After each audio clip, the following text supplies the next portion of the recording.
Market committee vice chairman కోట్ల శ్రీనివాస్ బీజేపీపై తీవ్రస్థాయిలో విరుచుకుపడ్డారు. జూబ్లీహిల్స్ ఉప ఎన్నికల్లో బీజేపీకి ఓటు అడిగే నైతిక హక్కు లేదు అని వ్యాఖ్యానించారు. గత 10 ఏళ్లుగా సికింద్రాబాద్ ఎంపీగా కిషన్ రెడ్డి ఉన్న ప్రాంత అభివృద్ధికి ఒక్క పని కూడా చేయలేదని విమర్శించారు. డ్రైనేజీ, రహదారులు, త్రాగునీటి సమస్యలు ఇంకా అలానే ఉన్నాయన్నారు. ప్రజలు మోసపోవడాన్ని ఆపి అభివృద్ధి కోరుకుంటున్నారని తెలిపారు. బీజేపీ, బీఆర్ఎస్ ఒకే నాణ్యం రెండు వైపులా పనిచేస్తున్నాయని ఆరోపించారు. రేవంత్ రెడ్డి నేతృత్వంలోని కాంగ్రెస్ ప్రభుత్వం మాత్రమే అభివృద్ధి సంక్షేమానికి హామీ ఇస్తుందని పేర్కొన్నారు.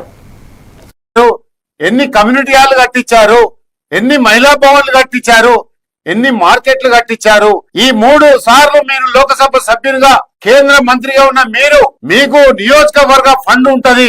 జూబ్లీస్ నియోజకవర్గానికి ఎంత ఫండ్ ఇచ్చారని మీద చర్చకు వస్తారా అని ఈ సందర్భంగా అడగదలుచుకున్నా. కేవలం మత రాజకీయాలు చేసి ఈ రోజు అక్కడ లేనిపోని మాటలని చెప్పి గౌరవ ముఖ్యమంత్రి గారు రేవంత్ రెడ్డి గారు దాదాపు 20 నెలలుగా ఎన్ని అభివృద్ధి కార్యక్రమాలు జరిగినాయో మీరు చర్చకు సిద్ధమని సందర్భంగా అడగదలుచుకున్నాను.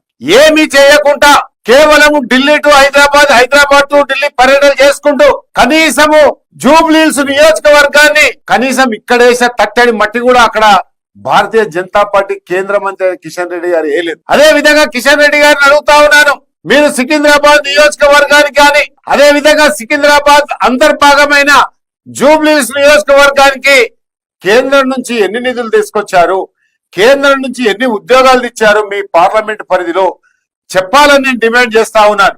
కానీ భారతీయ జనతా పార్టీ నాయకులకు కేవలము మతోన్మాద శక్తులుగా మారి ఈ రోజు బీసీ వాదం బలంగా ఈ రాష్ట్రంలో వినపడుతుంటే మీకు భారతీయ జనతా పార్టీలో బీసీ అభ్యర్థి కరమైందని సందర్భంగా అడగదలుచుకున్నాను. ఈ రోజు బీసీల కోసం గౌరవ ముఖ్యమంత్రి రేవంత్ రెడ్డి గారు చేస్తున్న కృషిని యావత్ ప్రపంచమంతా కూడా ఇలా ప్రశంసల జల్లులు కురిపిస్తుంటే మీరు మాత్రము ఒక బీసీ అయిన నవీన్ యాదవ్ మీద లేనిపోని ఆరోపణలు చేసి నిందలు వేయడము ఎంతవరకు కరెక్ట్ కిషన్ రెడ్డి గారు అనేది అడగదలుచు. జూబ్లీహిల్స్ ఉప ఎన్నికల్లో భారతీయ జనతా పార్టీ